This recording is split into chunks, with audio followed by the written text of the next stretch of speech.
Doctor Husnain Javed senior तज्ज़ियाकार हमारे साथ मौजूद हैं, उनसे भी जानते हैं। डॉक्टर साहब, आपने देखा सारा मामलात ये जो निपटे हैं, अब तो सुप्रीम कोर्ट की जो समाअत थी वो मुकम्मल हो चुकी है और मुलतवी कर दी गई है।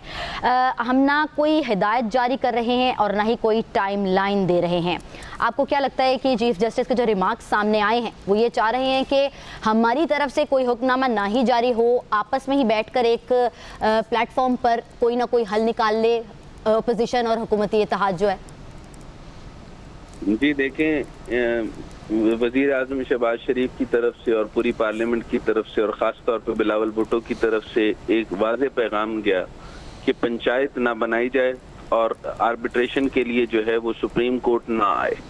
और इस तरह का वाज़ेह पैगाम दिया कि ये पार्लिमानी सिस्टम है, पार्लिमानी मामलात हैं और इसके ऊपर भी आप जो है वो शरह ना करें कि पार्लियामेंट जो है वो 2/3 मेजॉरिटी के साथ है या उसके पास मेजॉरिटी नहीं है, पार्लियामान के फैसले पार्लियामान में होंगे।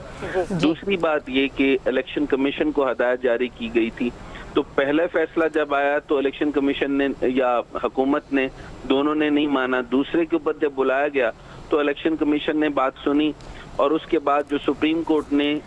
एक ऐसी बात की जो मेरी फहम और अकल से बाहर थी कि आज तक किसी भी प्रोसीजरल फाइनेंशियल मैटर के अंदर आप डायरेक्ट स्टेट बैंक को सुप्रीम कोर्ट नहीं बुलाया करती। कि ऑलरेडी जब ये कह दिया गया था वजारत खजाना की तरफ से, तो आपने प्रोसीजर और तरह से लेना था। वजारत खजाना ने कह दिया, यानी इसहाक ने, जो कि मुल्क की मईशत का बेड़ा गर्क तो यकीनन करेंगे, लेकिन सबसे पहली बात उन्होंने की कि हमारे पास सिर्फ 5 अरब हमने बजट में इलेक्शन के लिए रखे थे, जबकि 21 अरब सिर्फ आपके 2 सूबों के लिए रखे गए। उसके ऊपर वाज़ेह शक्ल एक और भी दी गई कि अगर 63A आर्टिकल 63A को दोबारा से, यानी जो कि पूरे आइन को रीराइट करने के मुतरादिफ करार दिया गया है, अगर ये ना होता तो आज ये जो है आईनी बहरान और ख़ास तौर पर इलेक्शन का जो बहरान पैदा हुआ है ये 2 सूबों में, ये ना पैदा होता। तो अब ये दोनों सूरतें जो हैं वो बड़ी तशवीशनाक हैं कि 2 सूबों को ही क्यों करना था। अगर 21 अरब रुपए के, अगर इमरान खान साहब का इंकलाब 21 अरब रुपए का था, चुनाचे ये बहुत बड़ी मुसीबत थी। अब सुप्रीम कोर्ट इसके अंदर आर्बिट्रेशन नहीं कर रही थी, बल्कि अब वो एक पार्टी बन चुकी थी जिसका खुले तरीके से जो है उनको एक पैगाम गया पार्लियामेंट की तरफ से। उन्होंने कहा कि पार्लिमानी निज़ाम के अंदर मुदाखलत ना की जाए। तो मुझे ये लगता है कि सुप्रीम कोर्ट स्टेप बैक हुई है और उसने जो है वो ये तरीकाकार अपनाया है कि वो वाज़ेह फैसला सुनाए कि क्योंकि उनकी ज्यूरिस्डिक्शन में नहीं है, 2 ज्यूरिस्डिक्शन नहीं थी, यानी स्टेट बैंक को बुलाना भी उनकी ज्यूरिस्डिक्शन नहीं थी। वो वाज़ेह हो गया कि उन्होंने वो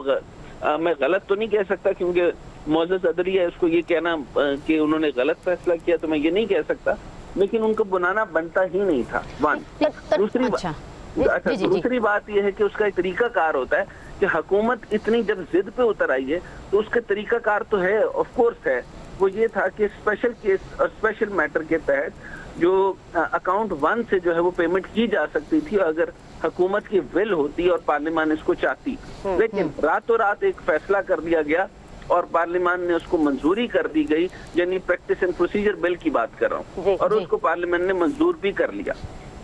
अब सुप्रीम कोर्ट के पास ये इख्तियार नहीं है, चीफ जस्टिस ऑफ पाकिस्तान के पास ये इख्तियार नहीं है कि वो पार्लियामेंट को डिसॉल्व कर सके। What he have to do is कि उनको चाहिए था कि वो वजीर आजम शहबाज शरीफ से पहले इलेक्शन कमीशन की हेयरिंग करते। इलेक्शन कमीशन जब ये जवाब देता कि हमें ये सूबों के अंदर इलेक्शन करवाने नहीं दिए जा रहे, और एक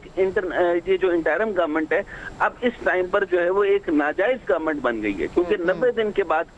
90 दिन के पूरे होने के बाद जो है उनके पास इस टाइम पर कोई इख्तियार और जुरिस्डिक्शन नहीं बचती कि वो जो है वो अमूर सल्तनत अपना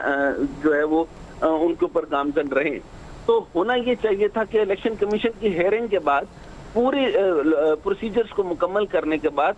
शहबाज शरीफ साहब और उनकी पूरी गवर्नमेंट के ऊपर कंटेम्प्ट लगती, लेकिन कंटेम्प्ट लगाने के बजाय हीले बहाने बनाए गए। जी ठीक है, बहुत शुक्रिया सीनियर तज्ज़ियाकार डॉक्टर हुसनैन जावेद, हमें मईशत के हवाले से और इस सारे मामले में किस तरीके से सुप्रीम कोर्ट ने जवाब दिया है वो बता रहे थे।